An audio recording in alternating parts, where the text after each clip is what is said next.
Bon, on est de retour. Merci d'être à l'écoute. 11h46 minutes. Bon, avez-vous vu cette bonne nouvelle? D'ailleurs, on peut vous montrer tout de suite le communiqué de presse qui a circulé depuis hier, je pense. Prix Coupe Paperasse d'or. D'or. Pas de bronze, d'or.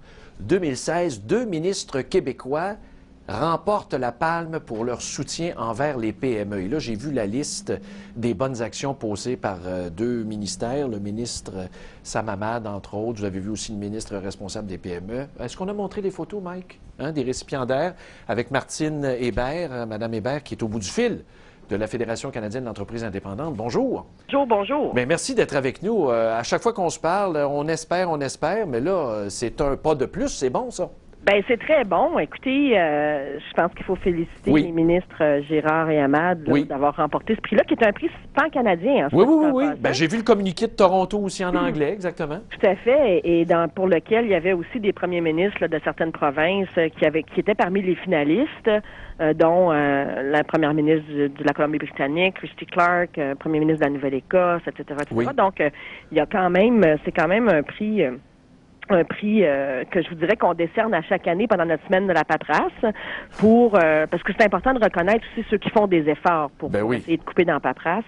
Donc, c'est pour ça qu'on fait ça chaque année. Puis on félicite M. Girard et M. Hamad pour ce beau prix. Mais moi, je voulais vérifier avec vous. Évidemment, moi, j'entends parler de ça depuis le fameux sommet socio-économique de Lucien Bouchard quand il était premier ministre.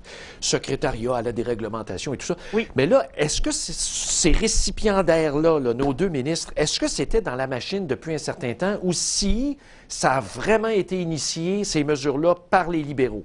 Ben, écoutez, le groupe de travail qui a mis en place qui a élaboré les 63 recommandations, ce groupe de travail-là qui était présidé à l'époque par Michel Audet, qui avait été mis en place par Sam Hamad à notre demande lors de notre semaine de la paperasse en 2011. OK. J'y avais demandé, Monsieur le ministre, pour notre semaine de la paperasse, ce serait peut-être le fun qu'on mette en place un groupe de travail au Québec qui pourrait formuler des recommandations pour aider le gouvernement à atteindre son objectif de couper de 20 les coûts. Donc, c'est une initiative libérale, c'est clair. Ça a été l'initiative de M. Hamad, évidemment. Ça a été poursuivi sous le PQ, ça, ce comité-là? C'est-à-dire que faut rendre à César ce qui appartient à César, comme je dis toujours. Une des 63 recommandations était de renouveler, si vous voulez, notre politique d'allègement réglementaire au Québec. Et cette politique-là a été renouvelée. Ça a été adopté par monsieur sous la gouverne de M. Marceau lorsqu'il était ministre des Finances. OK, c'est bon. Et les 63 recommandations, le parachèvement des 63 recommandations se sont faits sous ce gouvernement-ci. Donc c'est quand même intéressant de voir que même toute tendance confondue, on tire dans la même ligne. Bien, c'est ça qui est intéressant. Je vous dirais, c'est sûr que, comme vous savez, à la FCI, on travaille avec tous les gouvernements, peu importe la couleur. Là, ça fait plus de 40 ans qu'on existe. Donc, on en a vu de toutes les couleurs, comme on dit. C'est le cas de le dire. Et je pense que c'est important. Les gouvernements, je pense que les politiciens sont au courant là, que la paperasse, la réglementation, c'est pas nécessairement... c'est lourd. C'est ça, c'est lourd pour les petites entreprises, pour les PME. Ils savent que le Québec, c'est une économie de PME. Est-ce que maintenant, ça veut dire qu'il reste pas de travail à faire? Loin de là, loin de là. Mais quand même, j'ai vu dans la liste, moi, il y a un certain temps de ça, il fallait que j'aille, ma foi du bon Dieu, c'était au complexe Desjardins, aller m'asseoir devant un gars, y montrer mes papiers pour un numéro de TPS, TVQ, de taxes, là. Je ne sais même pas exactement, mais je pense que c'était ça. Et juste ça, là, je vous le dis, là, j'ai attendu je ne sais pas combien de temps parce que moi, les papiers, ça me tue, ça ne m'intéresse pas. Là, c'est plus possible. Là. Je pense qu'on peut faire ça au téléphone, c'est ça? Bien, pour la TPS TVQ, on peut s'inscrire par téléphone. Il y a certaines choses qu'on peut faire, effectivement. Il y a aussi des formulaires qui ont été abolis, des formulaires qu'on remplissait. Je pense qu'on s'en était déjà parlé, d'ailleurs, vous et moi, M. Gendron. Les entreprises qui n'étaient même pas assujetties à la loi sur l'équité salariale, là, celles qui ont entre 6 et 10 employés, devaient remplir une déclaration annuelle pour dire, finalement, qu'elles n'étaient pas assujetties à la loi. Ben là, on devrait faire l'inverse. Quand je suis assujetti, je te le dirai. Ce formulaire-là a été aboli par M. Hamad, là. Bon. Mais il y a quand même 25 000 petites entreprises qui avaient l'obligation de remplir ce formulaire-là inutile, complètement inutile. Oui. Donc, c'est des pas comme ça. Je pense que l'autre bonne nouvelle qu'il faut dire aussi, c'est que le ministre a annoncé qu'il y aurait un plan d'action gouvernemental qui serait déposé là, au printemps pour continuer la lutte contre la paperasserie. Et ce plan d'action-là, ce qu'il a aussi dit, là, il va émaner là, de consultations qui ont eu lieu à l'automne, auxquelles j'ai participé à titre de coprésidente du comité sur l'allègement réglementaire. J'ai participé à ces consultations-là. On a rencontré quand même une 50aine de groupes d'associations, d'entreprises dans tous les secteurs d'activité. Il y a 240 recommandations qui ont été soumises. Évidemment, le gouvernement ne peut pas tout faire là, en un mandat, mais il y a des choses qui sont faisables, il y en a qui ne le sont pas. Je pense qu'on peut comprendre ça. Mais ce que je comprends, c'est qu'ils sont à plancher là, sur un plan d'action qu'ils vont dévoiler dans le courant du printemps. Donc ça va être une autre bonne nouvelle. Mais pensez-vous que l'austérité, là, des fois, il y a des choses qui arrivent, ça aide, ça? Ça aide à couper, là, tu sais, à un moment donné, là, on va couper dans les affaires inutiles, dont les formulaires inutiles? Bien, écoutez, on parle premièrement, on parle d'austérité. Là, moi, je suis économiste, hein, vous savez, on parle d'austérité lorsque les dépenses du gouvernement décroissent. C'est pas le cas. Diminuent. C'est pas le cas. C'est pas le cas. Non. On parle de rigueur budgétaire lorsque le gouvernement dit on va contrôler la croissance des dépenses. Exactement. Alors on n'est pas dans l'austérité au Québec parce qu'on est dans le contrôle des dépenses, de la croissance des dépenses. Donc, moi, en tout cas, je pense que... Non, c'est une mise au point qui est très importante. Ce spin-là, moi, je regrette, mais il a été fait parce que, vous le savez très bien, à l'époque aussi où les négociations avec les syndicats, là, dans le secteur public, c'était, je vous dirais, aussi en même temps, un discours beaucoup porté par les syndicats là, pour faire valoir, dans le fond, les revendications de leurs membres. C'est une tactique, c'est clair. Tout à fait. Et le salaire de leurs membres, là, qui, soit dit en passant, sont payés par l'ensemble des contribuables.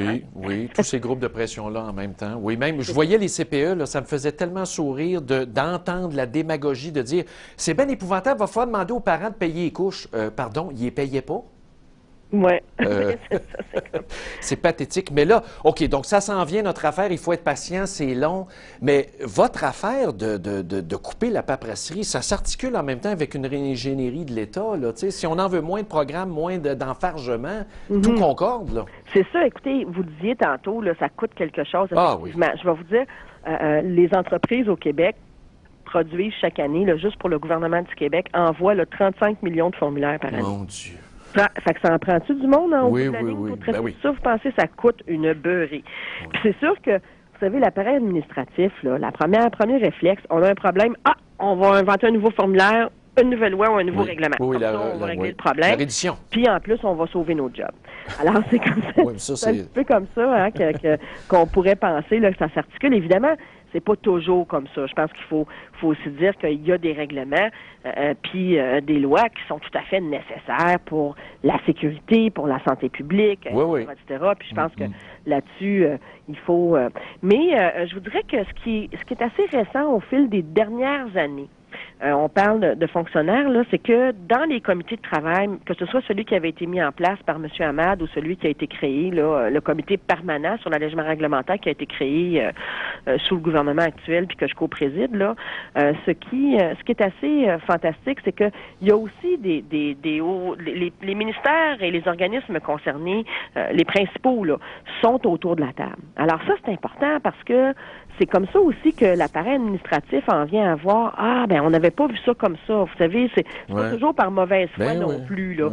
Faut le dire, on fait des blagues ensemble, là, mais c'est sûr qu'il y a des fois que c'est peut-être là, par opportunisme, mais c'est pas dans la majorité des cas. Je pense aussi que c'est probablement dû à une méconnaissance ou que ils sont pas nécessairement conscients des impacts que l'adoption de telle loi ou tel règlement ou tel... Tu sais, ils se disent, c'est juste un petit formulaire, ça prend 15 minutes à remplir. Ce qu'ils ne se rendent pas compte, c'est que il prend peut-être 15 minutes à remplir, mais d'avoir le chiffre, de calculer le chiffre pour que tu vas mettre dedans, ça prend 3 heures. Mais c'est très communautaire, hein? Cette approche-là, là, moi, ma conjointe est à la tête d'un organisme communautaire, puis elle serait dans vos souliers, là, elle dirait la même chose que vous. Elle dit, je perds 2 jours et demi, les formulaires, les redditions de comptes, les rapports d'étapes, la présentation de ci, de ça, pour avoir des grenouilles, là. C'est gangréné dans l'appareil. Oui. À ce point-là.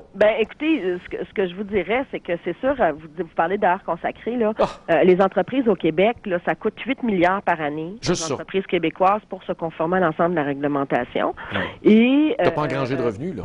Pardon? Tu n'as pas engrangé de revenus, là? Ben non, c'est ça. Non, c'est ça. Fait que c'est sûr qu'on a intérêt à minimiser ça pour faire en sorte que nos entreprises, elles se consacrent davantage à faire ce qu'elles doivent faire, c'est-à-dire créer des jobs, créer de la richesse collective. Et donc, on a intérêt à limiter ou à couper dans la paperasserie là, qu'on leur impose. Bien, Madame Hébert, là, le temps est écoulé. Je veux juste vous dire, vous êtes tellement solide, articulé, que je comprends pas que vous soyez pas déjà en politique ou ministre de l'Industrie. Vous savez, je suis très, très bien comme impératrice des PME. Oui, c'est bon. Disons ça comme ça. Oui, mais il faut jamais dire Fontaine. Non. Bon. Je vous dirais que c'est pas dans mes plans. Ah oui, mais celle-là, je l'ai entendue tellement souvent. Merci beaucoup. Je sais. Merci. Mais bon, pour l'instant, Bonjour. ça ne l'est pas. C'est bon. À la prochaine. Au plaisir. Bye-bye. Martine Hébert, qui est la vice-présidente de la Fédération canadienne de l'entreprise indépendante, qui a dit sur nos ondes, elle nous l'a confirmé, ça ne fait pas partie de ses plans de faire de la politique pour l'instant. Tout de suite après la pause, on va faire quelques boîtes vocales.